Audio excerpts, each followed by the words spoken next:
we can do anything.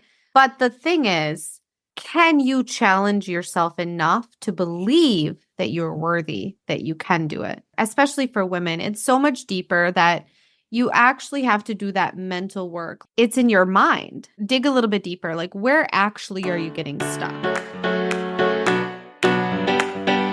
Hey there, fellow rebels. Welcome to #ActuallyICan, the podcast where we say a hearty hell yes to designing life on our own terms. I'm Katie Ripp, a lifestyle coach, business mentor, and serial entrepreneur, here to guide you through the wild ride of defying what society expects of us and embracing our authenticity. On this show, we dive deep into taboo topics like death, money, spirituality, entrepreneurship, unapologetic self-care, and personal development, all while swearing and laughing along the way. Expect down and dirty conversations, plenty of humor, and a whole lot of exploration, leaving you feeling empowered to be your truest self. Whether you're craving a good laugh, seeking unconventional self-care tips, or simply looking for some camaraderie, you've come to the right place. We only get this one short life, so buckle up and let's design yours on our own terms. Ready to dive in? Let's go.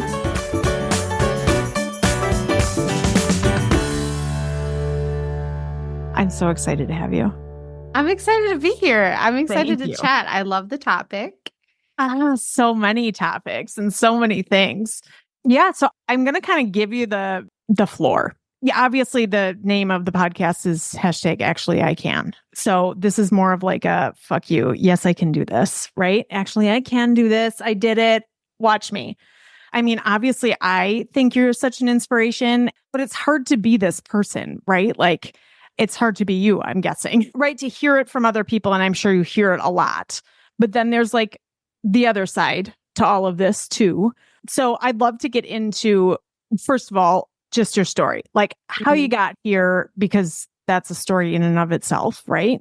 How you got here, how, like, I know you were a nurse, so how that even came to be. And then how did you get to where you are now? Which, by the way, when we met, I think you had like 300,000 followers, which I was like, dang, girl, that is like insane. And then I looked today, it was like 573,000. I'm like, that's almost 1 million people. That's crazy. Yeah, it's crazy. To me, it doesn't feel real. It doesn't feel like I've combined all my socials. I have over 1 million, and it just doesn't feel like that. My space feels very intimate to me. Yes. It feels very close knit. The conversations I have privately with the people that are following me are just so intimate, so that it doesn't feel big. It doesn't feel that big to me. And then when people say hi to me, if they see me out, it feels weird because I don't feel like I'm anything special. I don't feel I'm anything big. And I'm not. I'm just this normal girl that's willing to be vulnerable and show up as the raw version that I am. And yeah, so it's crazy to think how that I have this huge community, but it feels so small. So I think we also have no idea how many people 1 million people is, right? Like somebody said this to me one time, like, do you know how long it would take you to count to 1 million? No. There's 1 million seconds in 12 days. 1 billion is 33 years. Wow. Right? Like we don't know the difference between that, right? Like it's just like we hear like billionaire or millionaire and you just don't even know what that means. It's like we can't wrap our heads around it.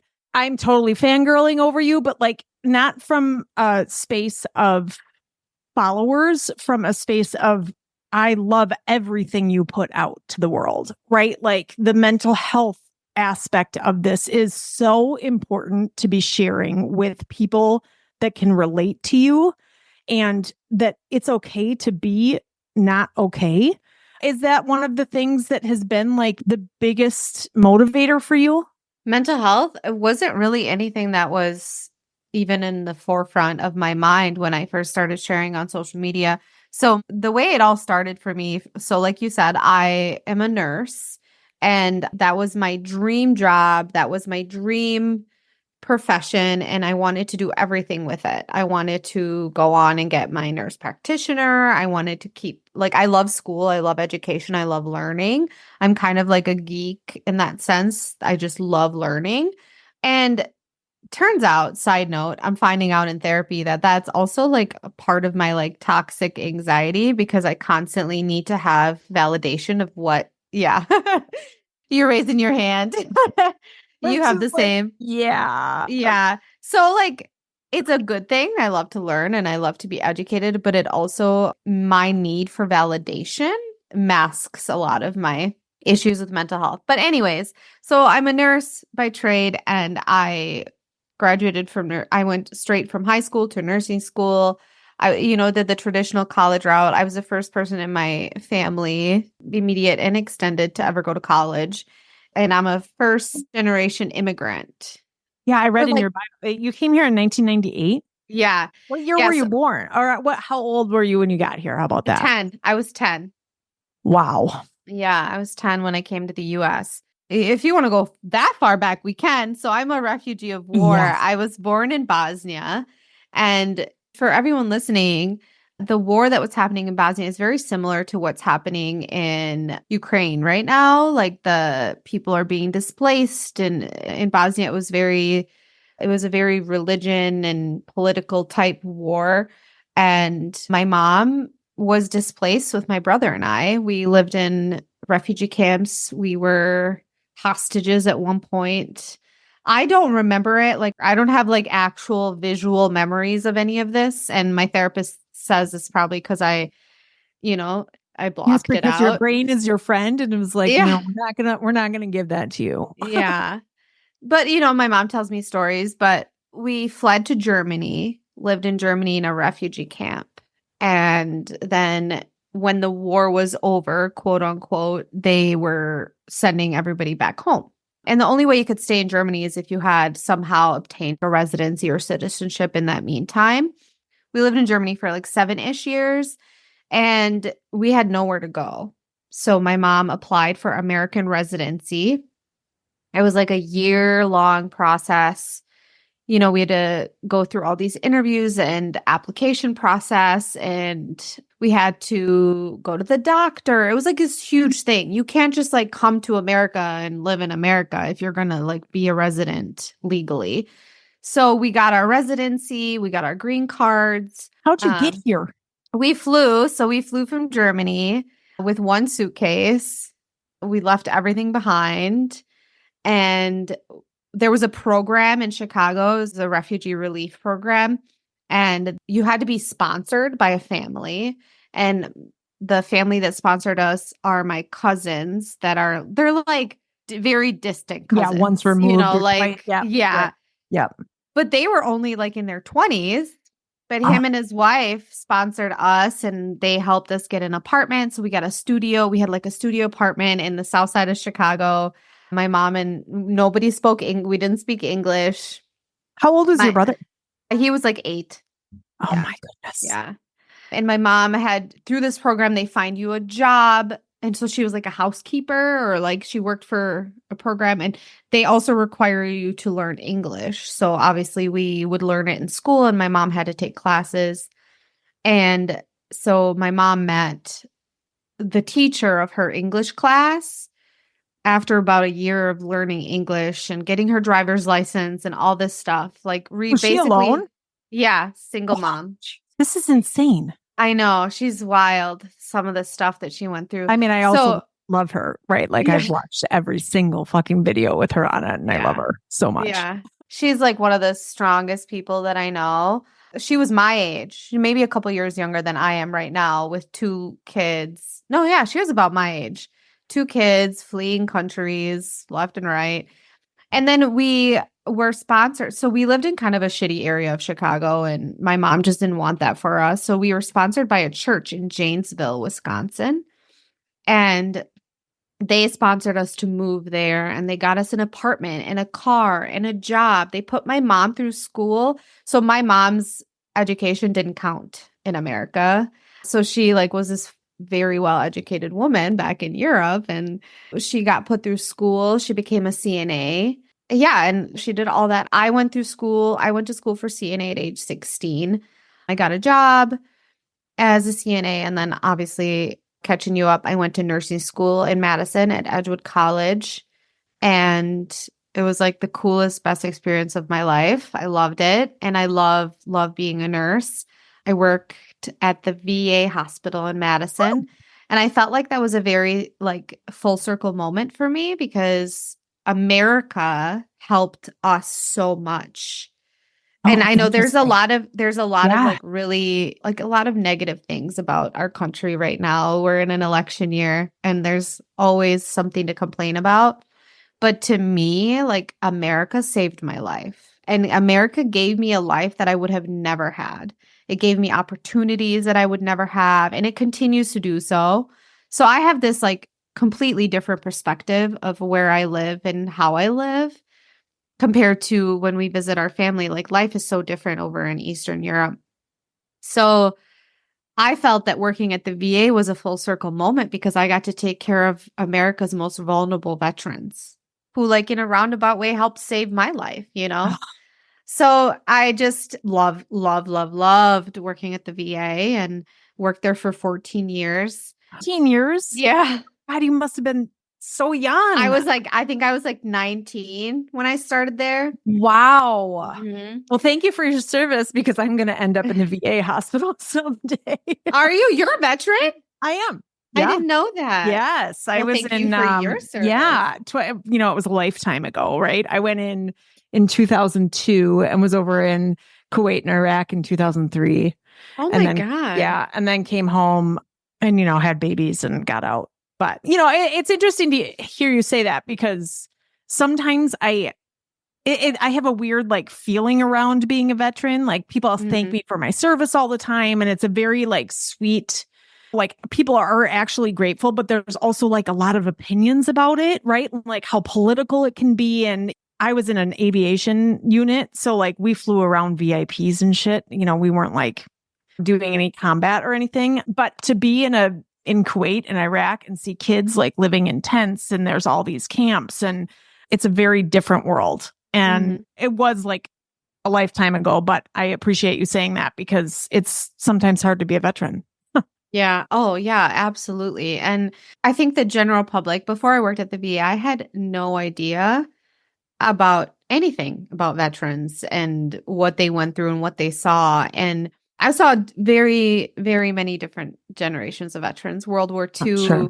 Vietnam, Korea, Iraq, Afghanistan, and even just like present day. Like everyone has their own stuff. And I think that at the end of the day, we're all just human and we're all just trying to make it work. And I think veterans are just held to such a standard because of serving our country and whatnot. But I cannot say enough amazing things about that job and the things that I learned and the people that I met. I mean, I could go on and on. But so 2020 came around.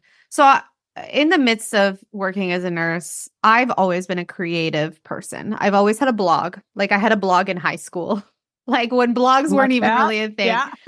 I had a blog. I love art. I love creativity. I love entertaining people. I love making people like feel happy and connected. And that's just always been who I am. And in 2014, I think it was, I started an Instagram account to share. My husband and I had just bought our first home. We weren't even married. We were just dating. I actually bought the house. He just moved in with me.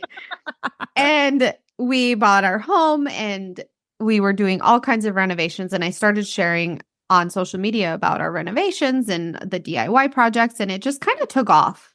And it was really easy to take off in social media in 2014 because it was new. I'm actually listening. Also remind the listeners, this was 10 fucking years ago. Yeah. Right. It's crazy. Like 10 years. That is such a long time. But it feels like yesterday. Right. Also, it does feel like yesterday, but also we get into this, well, I can just do it tomorrow. Or I expect to be successful overnight, right? Like we forget that it's taken 10 years for you to get here, right? Just crazy. Yeah. Yeah, it is crazy to think that And my success didn't come right away either. My success with social media didn't come right away as far as financial success. So Well, that wasn't really the intention behind it, right? Yeah. no. My Yeah. intention was just to like share our projects. And then people were like, you can get some free stuff. And I was like, oh my God, free stuff. I'll take Amazing. it. So I got some free stuff, like occasional like free Etsy shop things, Yeah. whatever. And I'm so grateful to those opportunities. And then social media. So have you heard of the book, The Anxious Generation? No, I but now highly I'm writing it down. I highly recommend. Everyone listening should listen to that book. It's about the Gen Z generation and any generations to come who are on social media and have cell phones or tablets or whatnot. And they talk about the rewiring of our children's childhood started happening in 2010 when the selfie camera came around, because then everything became about you and how you look and your life and what you share. So by the time I was on social media, the selfie cam was already out. And then this is where it really took a turn for me. In 2015 or 14 or 15-ish is when Instagram stories came. And that's when you could really show video, like Holy real shit, time that was video. that long ago? Yeah. Feel really old right now. But I remember like I was sharing on social media before stories were a thing. It was literally just pictures. Nobody could hear your voice or see your face ever. Like you just showed pictures. How much you've learned, right? Mm-hmm. So that's when things really took off for me, because I was able to show my like personality and things behind the scenes, and they really took off for me. And then I was getting married and I got pregnant. And when I got pregnant and started sharing that side of life and motherhood, and my content shifted. And then it shifted again because I developed postpartum depression and anxiety. And it was then that I really started sharing mental health stuff. And again, I was never really sharing any of this for like profit. I wasn't Oh, like, I'm going to make money, so I'm going to share this. It was just genuinely like, is anyone else feeling this? And it just became this huge thing about motherhood and mental health and parenting. And yeah, so that's that. And then in 2019, I was like, maybe, so in that time between 2015 and 2019, I had like very few paid opportunities, and they were like low paid opportunities. But to me, like extra money is extra money. 2019, I was you're like, still maybe. nursing, right? Yes, yep. Still working full time as a nurse. And so there's two ways to make money or there's multiple ways to make Yeah. money on social media now. But back then it was through brand partnerships and affiliate linking. And brand partnerships back then weren't that big because brands didn't really yet see the value in influencers. But affiliate linking was basically you share an affiliate link and you can make a commission off that link. So my affiliate link income was like a few thousand a month. And I was like, this is crazy. Like, if I can replace my nursing income, like I can do both. And then we can like live our dream. Like we can Yeah. make money to like pay off. My biggest goal was to pay off student loans. And then I Yeah. really wanted to help my mom financially. And I wanted to help my husband pay off his student loan. Like I had all these dreams of just getting out of debt. And so 2019 came around and I was like, I'm going to start taking this more serious. So I did. And I started posting more consistently. I got a brand manager. So a brand manager basically helps me get brand deals. And then they take a 20% cut from that deal. Is that like an agent kind of? Yeah. Yeah. It's Okay. like an agent. But is that an employee of yours or somebody like out in the world? So it's a contractor. Okay. So I have Okay. a contract with them. It's an agency. I have a Okay. contract with them. How'd you even know to do that, Nina? It just kind of felt like I think all of us just kind of talk amongst each other in the space. Okay. And I was living it as it was evolving. So it wasn't like something that was already there and I sought it out. It was kind of like, hey, it happened. I got an email once from an agency that was like, we have a partnership opportunity. We can represent you. And I was like, okay, like, yeah, let's do it. Great. And since then, I've had a couple different agents and they technically work for me. Technically, like I can say, like, I don't like, but the one I currently have is very, like, they do everything for me, like legal, contracts, everything. And we text every day, all day. It's a very, like, intimate relationship. because if I make money, they make money. Yeah, of course. As they So, should. yeah, so that happened in 2019 and then 2020 came around and it was awful. Nursing was awful. I would be driving into work like having a panic attack because you Oh, just didn't know what you were going to see. You didn't know how many people were going to die that day. Like you didn't if you were going to know, die. like we didn't know anything about what COVID could do to you yet. So like, I mean, it was awful. And in that time, right as COVID started, so it started March was when we shut down. And in April, I had a miscarriage. So I had a miscarriage and I had like working through it in our unit, in our emergency room. And it was just really, really hard mentally. A lot of people struggled mentally. Staff morale went down. And this was like nationwide. This was just general in nursing because you're just like, as a nurse, you just feel like you're kind of dumped on. And then there's people like out there saying COVID is fake as you're watching people die. So that was really hard for me mentally. And I decided at that point, I already had matched my nursing income with social media. And I actually more so, like I was making more than my nursing income. And I was just holding on to nursing because I just love nursing. Yeah. And after my miscarriage and after just the morale and how COVID kind of ruined things for me, I decided that I was going to cut back on nursing. So I cut back like very little bit. I went from full time to 0.8. So I was like, Yeah. basically still full time. Same. And I cut back. And then in 2020, between 2021 and 2022, I quadrupled my nursing income. It was like insane on social media. I mean, more people were spending time online, more people were stuck at home, and business and social media was just blooming. And then I ended up cutting down even more. Like I was working 1 day a week as a nurse. And finally, after taking on way too much work on social media and then working as a nurse, I honestly would still work as a nurse if I could. But I think the demand for my current job in social media is just so high that it was really hard for me to balance it. And my husband made a good point. He was like, it's not really worth your mental health. And like, you can always go back and whatnot. So as of February 2024, I stopped working as a nurse at the Oh, you were still working a day a week until February of this year? Yeah. I have issues. I have like attachment issues. And like, this is the we thing. Are who like, we are, Nina. It's fine. Yeah. I know the whole point of this is like, I know I can do it. But the thing is, it's not that my issue is, and I think I'm speaking for a lot of women here. It's not that like you can't do the thing. It's training yourself to believe that you can, like mentally, right? It's not like, I know I could do it. I know I could work. I know I could make this work. But it's convincing myself that I'm worthy and it's convincing myself that I have value. Yeah. And to be fair, to be fully honest here, I'm still not 100% convinced. Like I still, every day I'm like, did I make the right decision? And it's not that I regret leaving nursing. I don't regret leaving nursing. I miss it, of course. But the freedom I have with this job is just right now with me having little kids and honestly, the financial freedom and just everything. Like it's a no-brainer, right?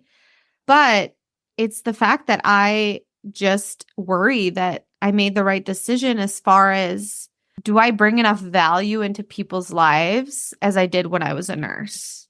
That's so fascinating. Logically, like I know that I do. Like, of course, my logical brain says, yes, you do. You're changing lives. You're doing amazing things. But like emotionally, I'm unable to like give myself that. I'm able to say it out loud, but I'm unable to feel it. I'm unable to feel that I'm still worthy and valuable in this space as a business owner versus someone that was nursing. It's such a tricky thing to navigate.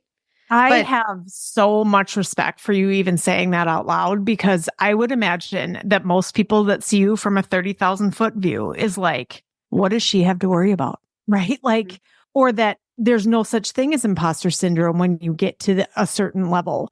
But like you said before, like those are just numbers. You can't really wrap your head around it. But the worthiness and the value piece of that, or feeling that the bottom is going to fucking fall out, right? Like, I mean, I'm sure that you have like, residual income or whatever, but like if you weren't raised like that, or you have money stories, or you have trauma in your past, those limiting beliefs don't just fucking go away. I'm sure that can feel very vulnerable and very like insecure. Mm-hmm. And to feel like you're like a value piece and like not worthy. I feel like it all the time. Like, what the fuck am I doing out here? What business do I have doing this? Right. And I wasn't a nurse or a teacher but there's lots of people out there leaving really amazing, give back jobs to do something. And yes, like you said, you're still giving back in a totally different way, but doesn't match.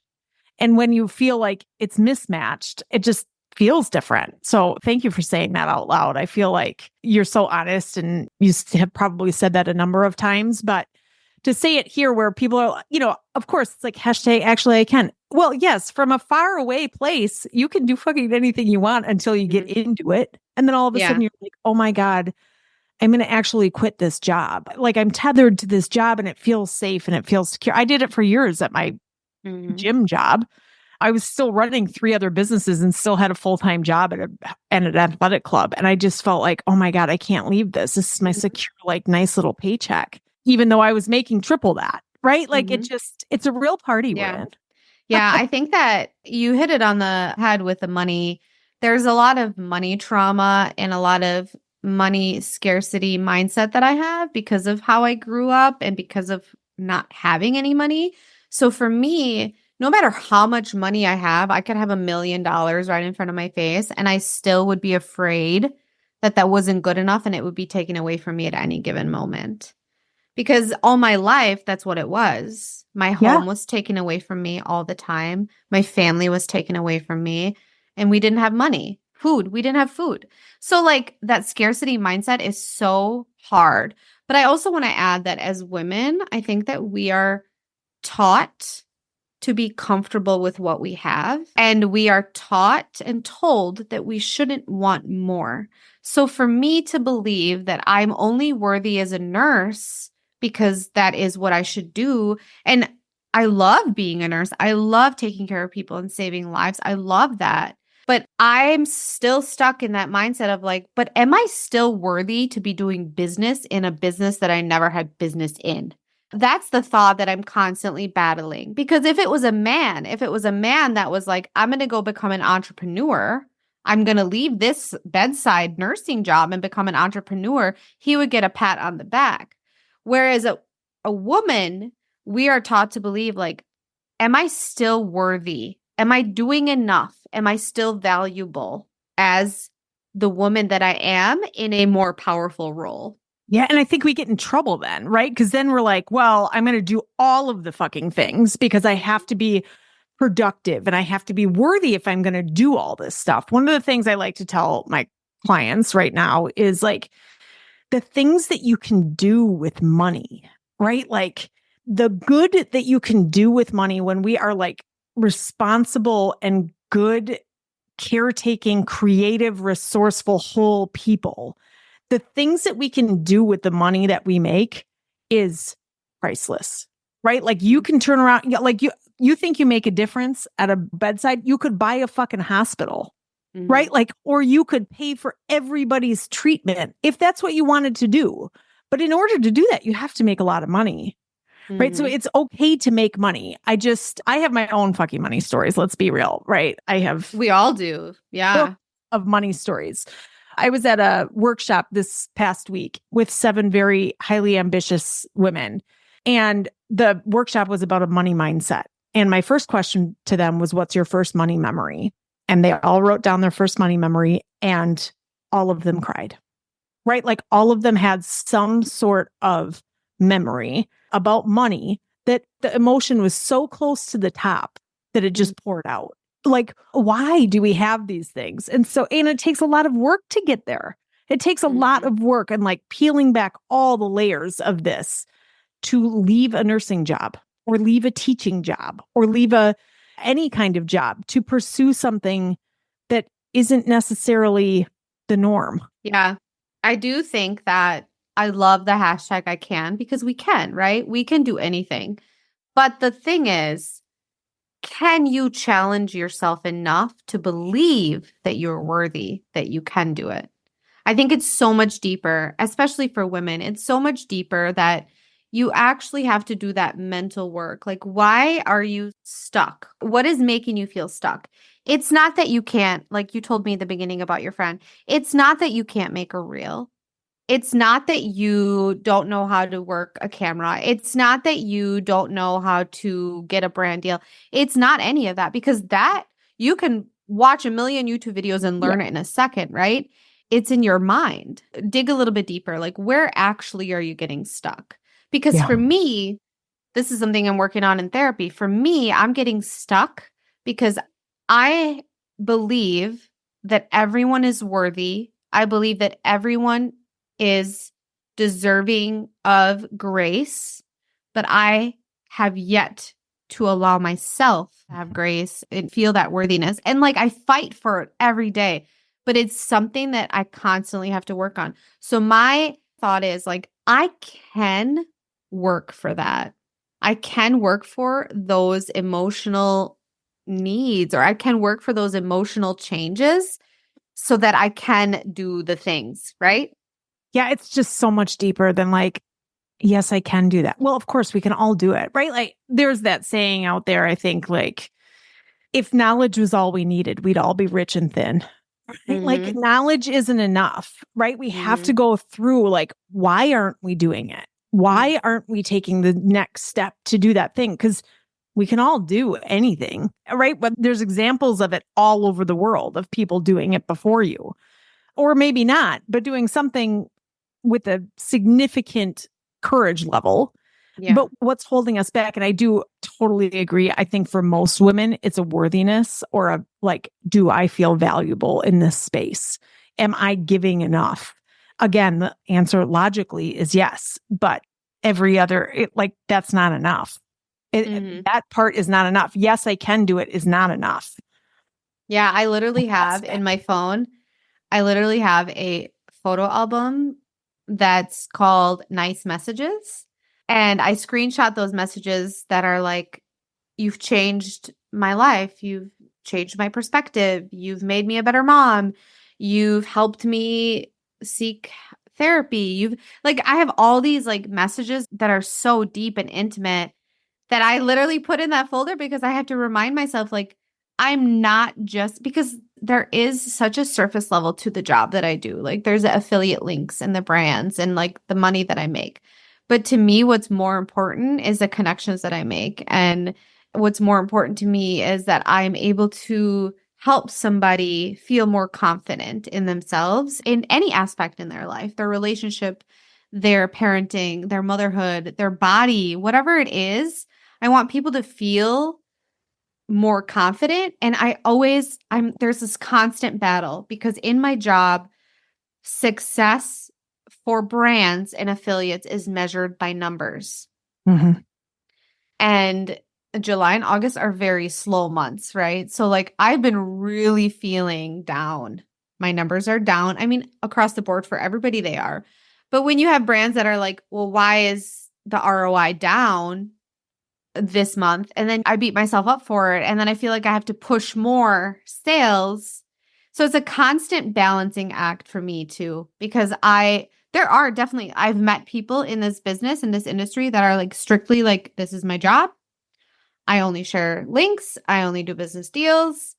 But that's not my intention at all. That's Well, I like, think so why so many people relate to you is basically because you're like a community builder with a side of affiliate, yeah.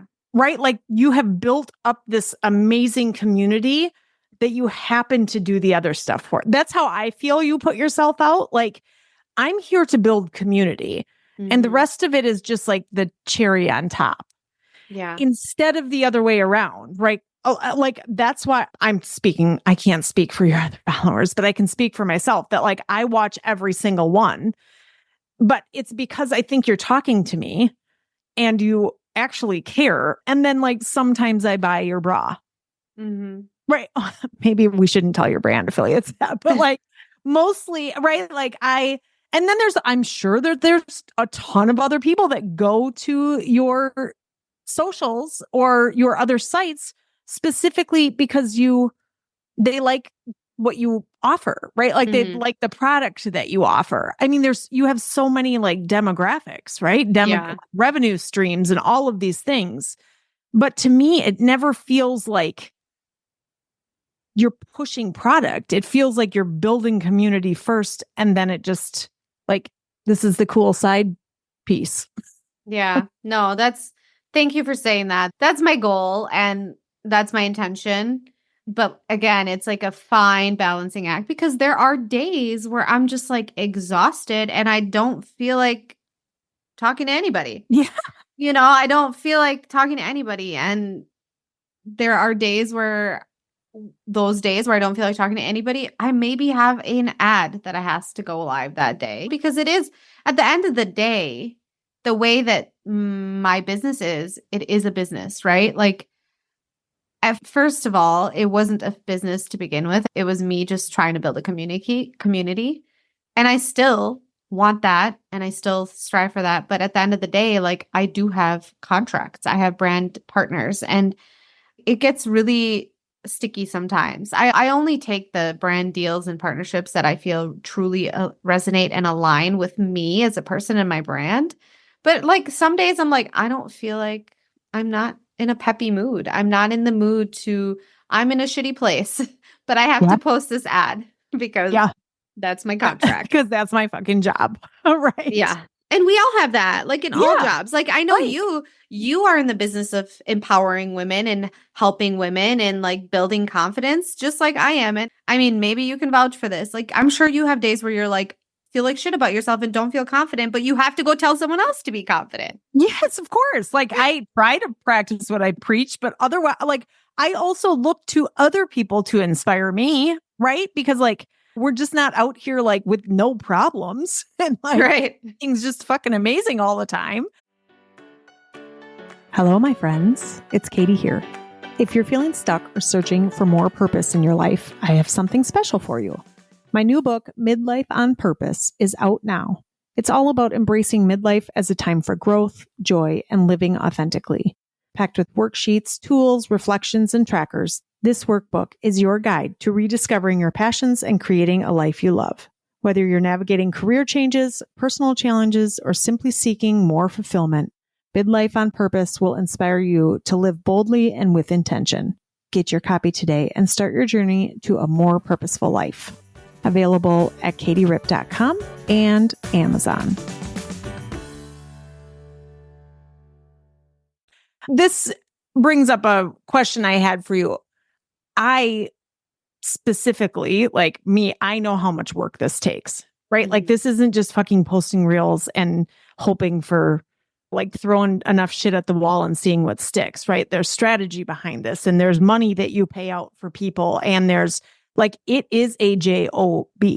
And the bigger it gets, the more legitimate it gets, right? Like, I would imagine that, and correct me if I'm wrong, and we can totally cut this if this is not actually the truth. I would imagine as you've grown, that somebody along the way was like, is that a fucking job?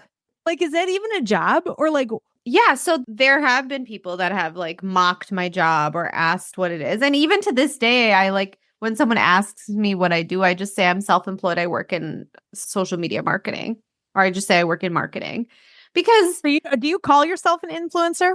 I don't know. Like, yes and no. I do feel that this is so cheesy, but I genuinely believe that we all have influence on people in one way or another.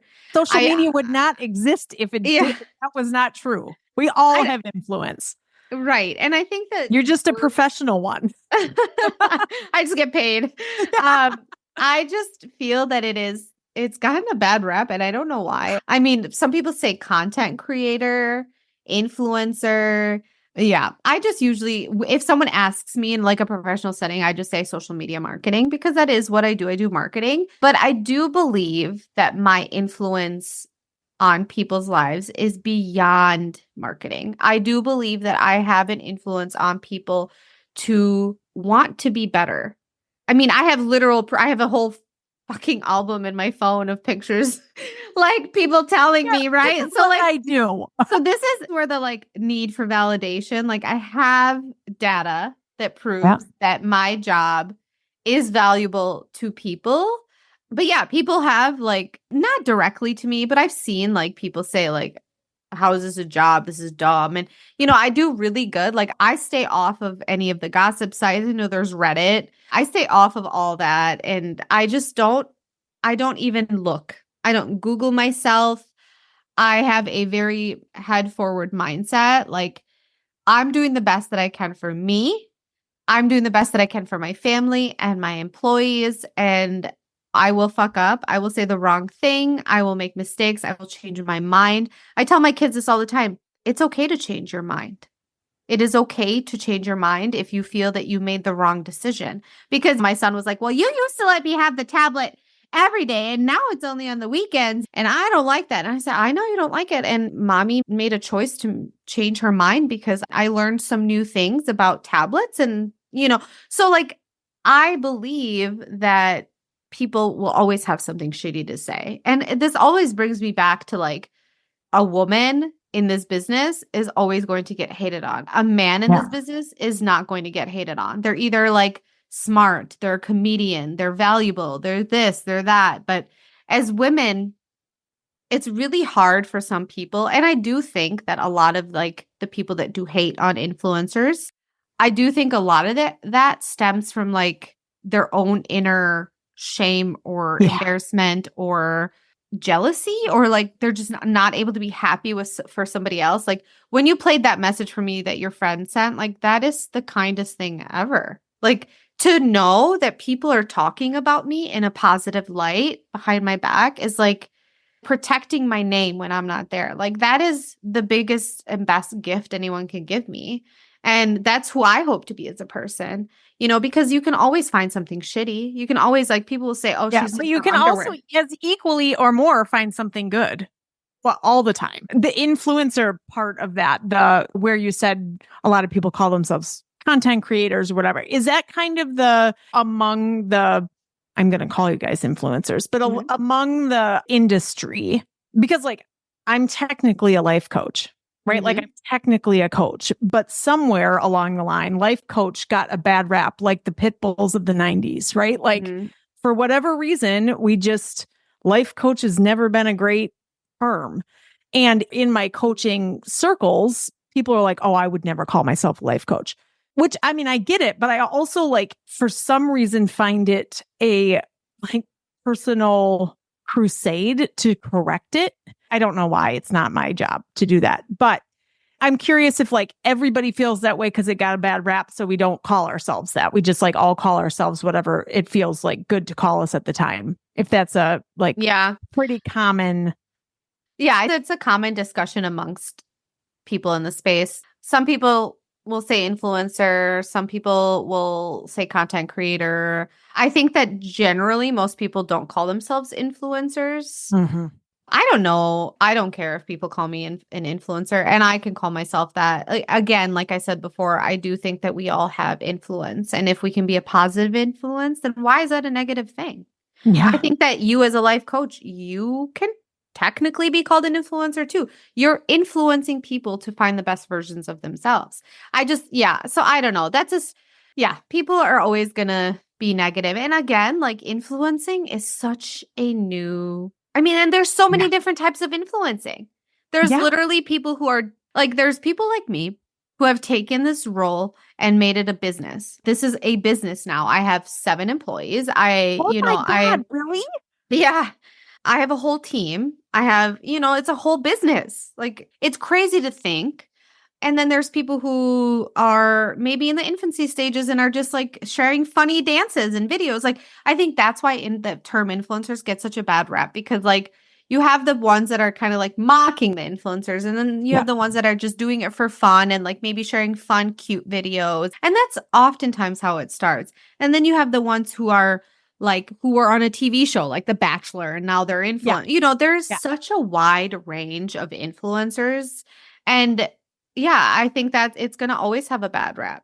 Because it is essentially, at the end of the day, it's like a entertainment business. Yeah. at the end of the day. Tell me about the business side of it. Like, when did you say to yourself, like, fuck, I can't do this by myself, and started looking for help? Because I'm guessing you tried to do all things for Still. a while. Yeah. Right. Right. That's the other thing about female entrepreneurs, right? Like, we all think that, oh, we have to be the bookkeeper and the janitor and the accountant and the videographer and the photographer and the copywriter and the website designer and the, I mean, I could go on and on and on. Mhm. I mean, just like moms, right? Like we think we have to do it all. And it's Yeah. not okay to, it's God forbid you have a housekeeper. God Oh, forbid. Like, I have a so housekeeper and somebody that does my laundry. good. Just send them my way. Her name is Yolanda. She's amazing. I'm happy to send her your way. My house cleaner was actually like, hey, I have somebody that does laundry. Do you think maybe you should have somebody? It's like, Yeah. Like, yes, I do. and there's this urge that we have to be like, oh, she Oh, can't of do her own course. Do you laundry. know how many people are like, you have somebody do your fucking laundry? I'm like, yes, isn't it amazing? Like I even have to rewire my own brain to like not judge because how much more can you do when you have help? So but just to answer your question, and it'll lead up to this. So I probably needed help years ago.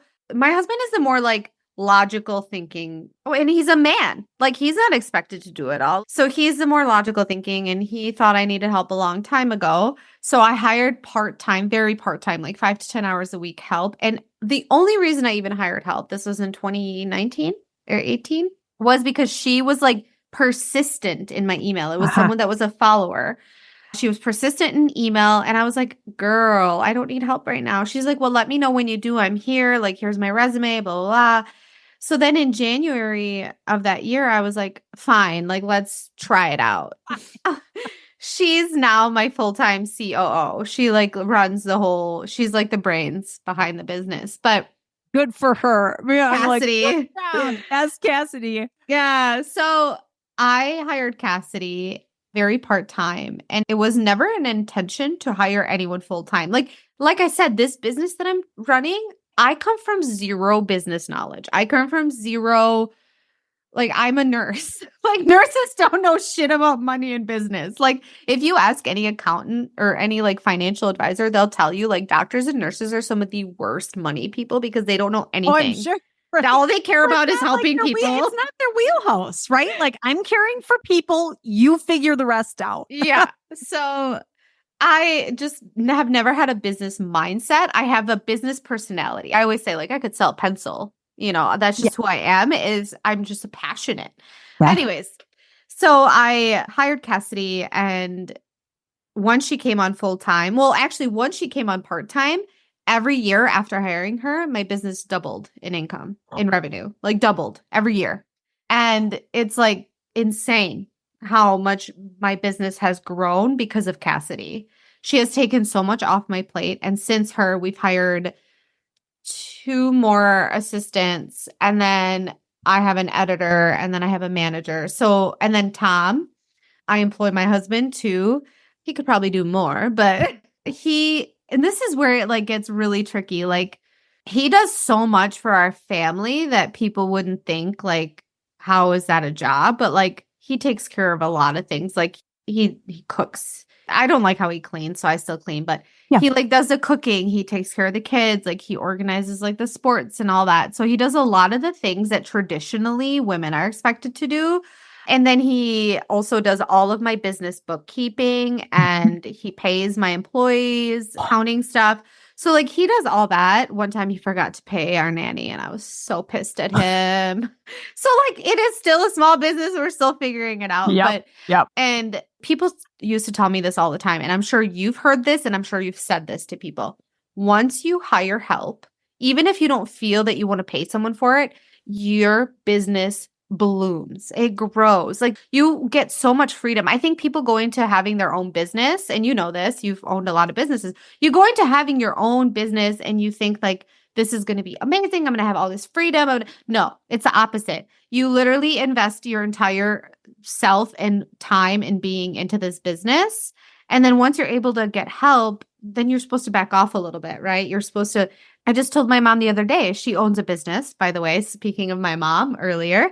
she opened up her own home health business and she takes care of people in their homes. And she's got 12 employees. Oh, And fuck.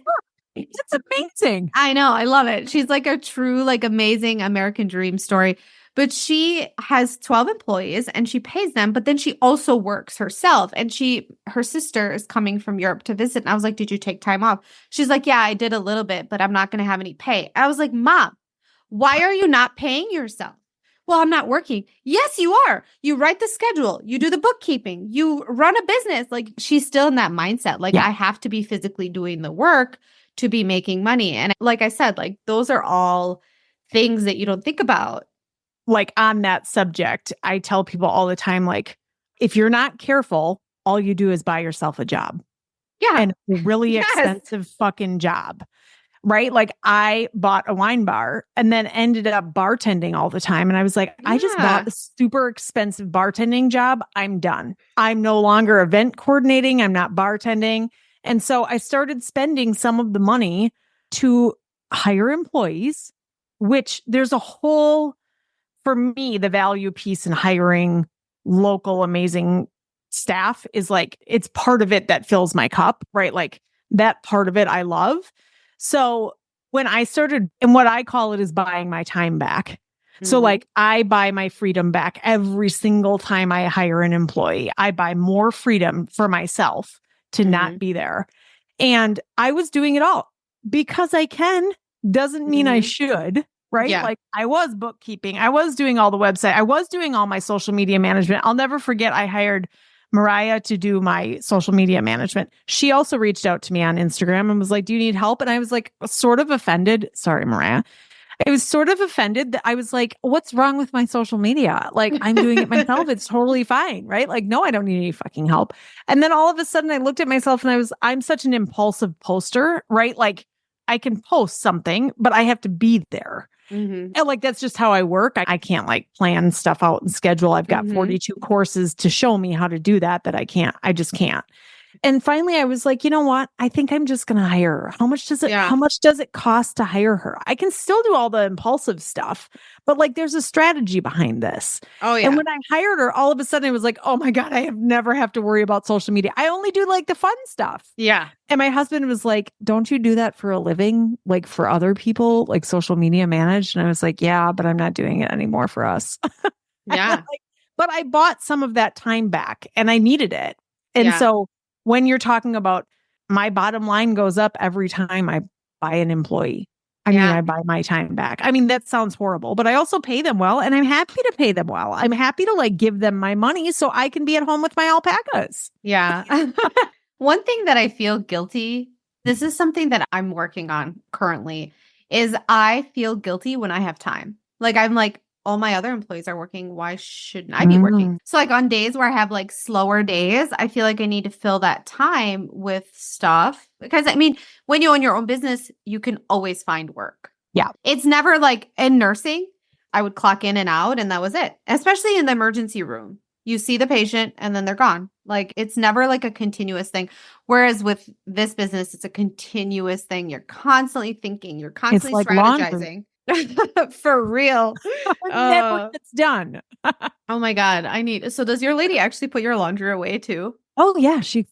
And once every 2 weeks, she organizes all the closets and drawers. Oh my God. That sounds amazing. It is the best $20 an hour I spend. It's amazing. And I felt super guilty about it for a really long time. Right. Because I was like, isn't this my job? Like, shouldn't I be doing this? But I also run 4 other businesses right now. What is that? What is that guilt? And I think just get over that. Plus, I have the same exact feeling you do that if I'm home sitting with my alpacas and my businesses are still open, I feel guilty. I still feel guilty. I don't know that I'll ever get over it. I feel like I should be down there making lattes. Yeah. That is not my zone of genius, by the way. I can make a mean latte. But it is not my zone of genius. It's not where I make the money, right? Yeah. Like I make $7 an hour doing that after I have to pay myself the fucking Social Security and Medicare. Right. So like, it doesn't make sense for me to do that. Yet I still feel guilty. I still feel guilty when Yolanda comes and what ends up happening is like everybody, when they have a cleaning lady, they clean before the cleaning lady. Right. Mm-hmm. I refuse to do like Yolanda does that for me. So my cleaning lady comes every other week and Yolanda just picks up and does all of the stuff to get ready for the cleaning lady. All the things but it's like it's really the only thing I give myself. Mm-hmm. And I don't even give it to myself, right? Like everybody else in the family also benefits. It's not like I'm going to get, I have like a personal masseuse coming in here every third day. It's like she's just doing laundry, but I still feel guilty about it. Mm-hmm. Yeah. Growing up, we had nothing. Like my mom was all the things. I was all the things. So like now you just almost feel like, well, if my mom did it, why can't I do it? Yeah. Well, because you're also working. So, I mean, your mom was working too, but like also we can. It's just, are we worthy of it? Yeah. Right? Like, are we actually worthy of, like, why shouldn't I be doing 42,000 different things? Mm-hmm. Because somehow we got to a place where it's like a badge of honor to be overwhelmed and burned out. Like, nope, I'm done with that. Yeah. But, the growth that I've personally had in delegating and hiring and asking for help in the last year and a half has been significant. Like, even to the point, like, business aside, like, I will email my husband. So, like, we want our kids to be in swim lessons. And I'm like, oh, I don't have time. Like, I can't deal. I literally sent the email to my husband. I said, please handle this, period. Bye. Like, please handle. Like, it feels so weird, but also empowering to just be like, pass it on to your husband. And like, my husband is very receptive to that stuff. Like, he'll do anything. And I used to be so annoyed that I had to ask. Like, I wanted him just to think of it himself. But I'm like, you know what? If it's it, I'm just going to send it to him and he can handle it. And we can have a discussion about it if we need to. But it has been very freeing to be able to delegate. And it's something that I've really gotten good at. And it's kind of addictive. It is. Like, and like, once we get more people in here. Yeah. Like, can I hire someone to dust my house? Like, what? Yes. But no, it really is. I think even when you think of it in a very simple manner, you don't have to be hiring 7 employees, however many employees you have, however many I have. Like, if you're just starting out, like, just delegate, ask for help. And it doesn't have to be a full-time employee. Like, there's also, for people listening who are like, I really want to get more help and I can't financially cut it. Like, there are interns everywhere. Like, right now, our nanny, she's in college and her friends are looking literally for free internships to do stuff. So why not? Like, why not? My nanny is like half-time nanny, half-time assistant. Why not? Like, find word of mouth, ask people. And that's kind of how I did it. One of the things that I've started saying to myself also for helping people. So anybody listening out here that's like, well, I can't afford help, change it and say, how can I afford help? Mm-hmm. How can I afford it? Right? Like, there are ways to afford help. There are ways, like, you can give up some stuff or you can go out and make more money to afford help. And a lot of that help helps you afford it. Mm-hmm. So it's a little bit backwards, but yeah, I don't want to I know we're on a sort of a time crunch and I don't want to disrupt your schedule. So I have a couple of questions. One is, I definitely want you to talk about your event in October. And I'm just going to give you the reins on that because I can't wait to hear all the things. What's next for you? What's the future look like for Nina? I hate this question because you don't have to answer. It's a great question. I love the question, but I hate it at the same time because it makes me uncomfortable because I wish I knew. How far do you look ahead, do you think? Do you feel like you look ahead to tomorrow or we look older or it depends. In personal life, we look ahead by 2 to 5 years. And personal life, I don't know, my dream is just to give my kids the childhood to travel, lots of traveling. We have buy land and build a house in the next 5 to 10 years, probably closer to 10 because we love our neighborhood. Yeah. So personally, that's what's next for me there. Nothing really super exciting, but I saw this quote the other day and I can't quote it exactly. It was you're not going to be as successful looking ahead and dreaming ahead until you're happy with the version of yourself you are now. And I think that's where I am right now. I'm trying to be happy with the version of myself now.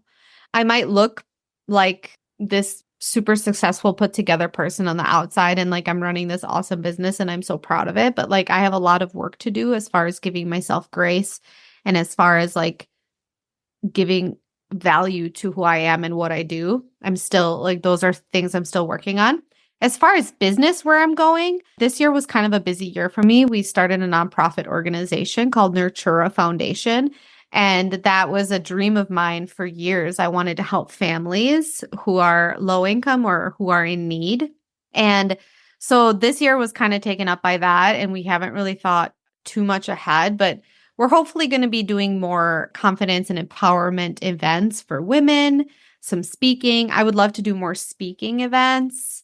I know you were there when I did my first speaking event, and I think I went like, too, if it makes you feel any better. So like I talked for like 45 minutes. They gave us like 15 minutes, and oh my God. So yeah, I got to get better at that. And business wise, I'm stuck in that sense because I don't like naturally in this influencer space, people will like start a brand. Like that's kind of the next step. interesting. Yeah. Okay. I don't know how passionate I feel about that because that's then you have to run a whole other business. Yeah. Right. My husband and I did start a business last year for real estate. So we have a real estate business and we own a few properties. So that's kind of like in the infancy stages. We're trying to like grow our money in other places and not count on what I do. Yeah. So yeah, that's kind of, we're hopefully growing that, hopefully growing the confidence space. And I don't know yet what's next. I think currently I'm just going to focus on myself and building my own confidence up. Right. Well, I'll be there with you if that makes you feel any better. Yeah. How about your event? My event. So we're having our first Confidence in Her event. So it's an event for women. A lot of it is catered to moms, but any woman is welcome to help build confidence in yourself. It's going to be October 17th in Mount Horeb, Wisconsin. It's sold out in 7 minutes when I posted about it. So it's already sold out. I'm sorry for anyone listening that wants to come, but it is a nonprofit fundraising event. So you'll get a lot of like confidence stuff there. We're going to have tons of vendors like pampering, self-care type stuff. I have basically every brand that I've ever worked with has donated for goodie bags. They've donated for raffles. We have like an entire like luxury Mexico trip being given away. We have hundreds and hundreds of dollars being given away for spending on shopping. We have Botox. We have tattoos. I mean, it's going to be like a whole... This is going to be big and I'm excited. We only charge $25 for entry fee.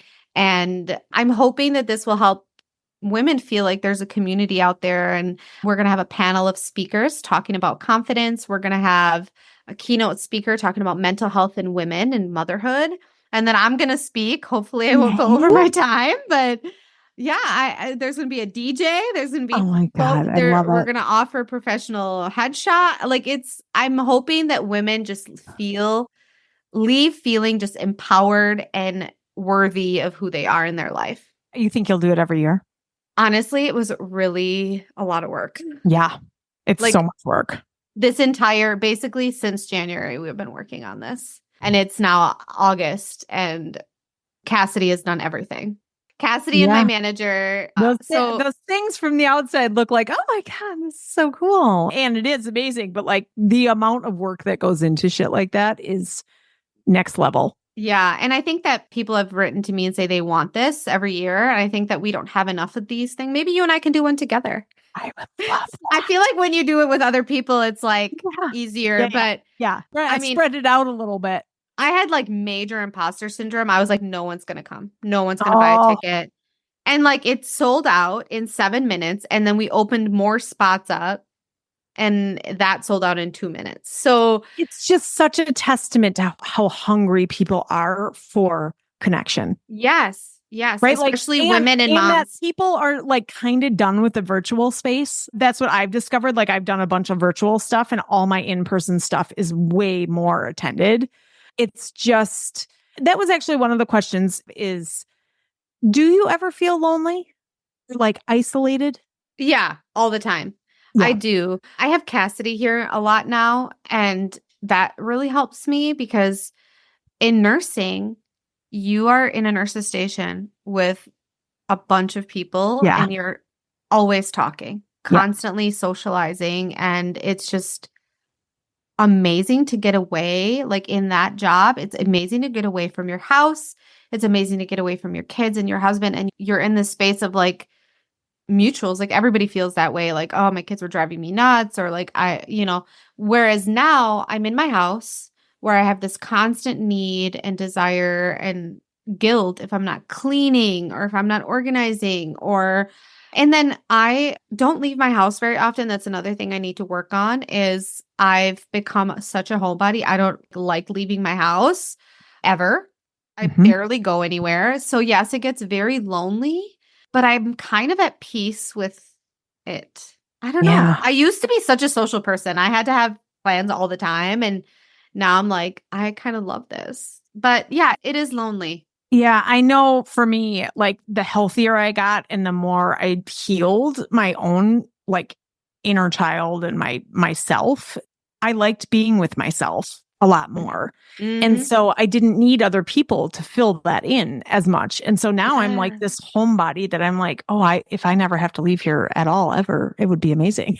That's such a like a house, but like I thought I was an extrovert all these years because it would just like mask all the other stuff. And for me, all of a sudden I was like, well, I didn't like my own company. And now that I like my own company, I kind of like to be introverted and be home. And like, I still love the social part and I like to be on social media and do all of the things and be at events and stuff, but I still get some energy being alone too. And I think that's, for me, it was like such a healing. It was a testament to like actually doing the work and healing some stuff. Yeah. So yeah, that's a really good way to put it. Like when you finally get comfortable with being with yourself, because I think we are often uncomfortable being with ourselves in the chaos because there's a constant chaos going on. There are such high expectations of mothers and women. And once it quiets down, you don't know what to do with yourself. Like what are my hobbies? Like I don't even know what my hobbies are. I should be doing all this shit. Like, well, and also the chaos is like kind of comfortable. Right? Like it feels like, oh, I can fix this problem. So I'm useful and I'm valuable and I'm worthy and all of the things. I could talk about that for fucking weeks. That's like a whole nother episode. Oh, you do not have an office. You have my office in your house, but like you don't leave to go to an office. No. Has that ever been a thought?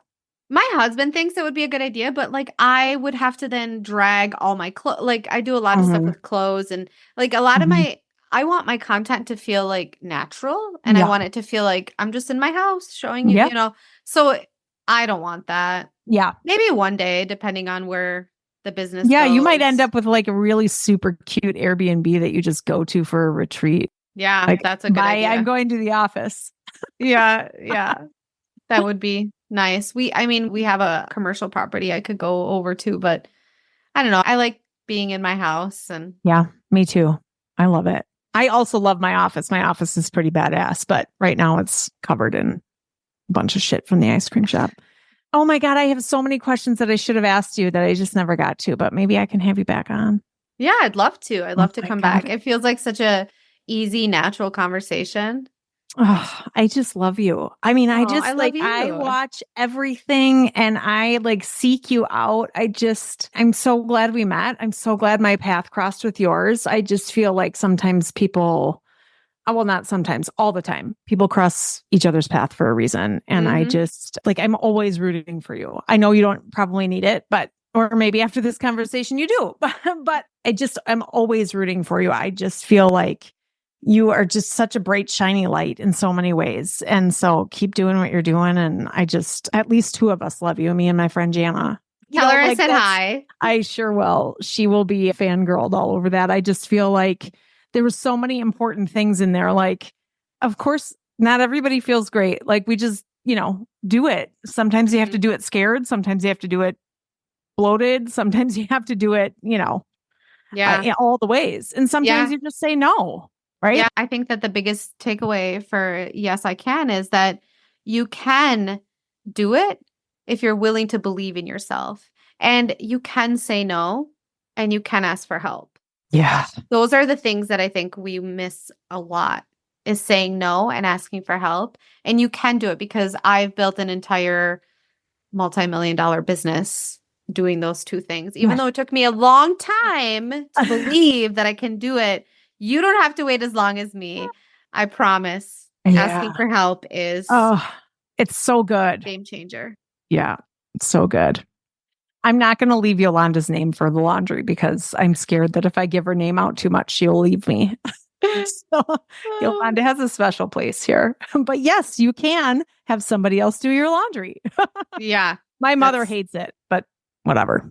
Well, she's also like probably in that mindset. You know, women back when our moms were raising kids, they didn't have to do all the things that we have to do now. No. They weren't expected to have a business and be a boss babe, but also be a cook and a cleaner and raise children and do crafts with their children and make sure their kids are in sports and make sure you're traveling, but also make sure your marriage is healthy. Like they didn't have to do all that. They literally just had to be married. And, you know, I'm not downplaying, but like the expectation in our society is so different. Like I'm sure they had it hard, but they had to cook, clean, and be there for their husbands. Now we have to do a million more things plus that. Yeah. And also work full time and be multimillionaires. Yes. And not feel bad about any of it. No. Yeah. Like, be a man. Be a man. Be a man, but also birth children. Yes. And cook and clean. Cook and clean and do all the things. Oh, Nina, thank you so much. I appreciate this so much. I'm so excited to have talked to you. I would talk to you every day if I could. Oh, thank you so much for having me, Katie. This was seriously so amazing. I would love to be back. Yes. Thank you so much. And that's a wrap on today's episode. I hope you enjoyed diving deep into the world of living authentically with me. Before you go, don't forget to connect with me on Instagram. Shoot me a message at Katie Rip. I'd love to hear your thoughts on today's episode and connect with you further. And remember, if you want more details on today's episode or just want to explore more about designing your life unapologetically, head on over to my website at katierip.com. There, you'll find all the juicy details and resources you need to keep the inspiration flowing. Lastly, if you'd like to join me on the show, whether it's to tell about your experience of designing your own life, to share your expertise, or if you'd like to participate in lifestyle coaching live on air, don't hesitate to reach out. Your story could inspire countless others on their own path to living authentically. Thanks for tuning in. Until next time, keep living boldly, designing your life, and remember, #actually, I can.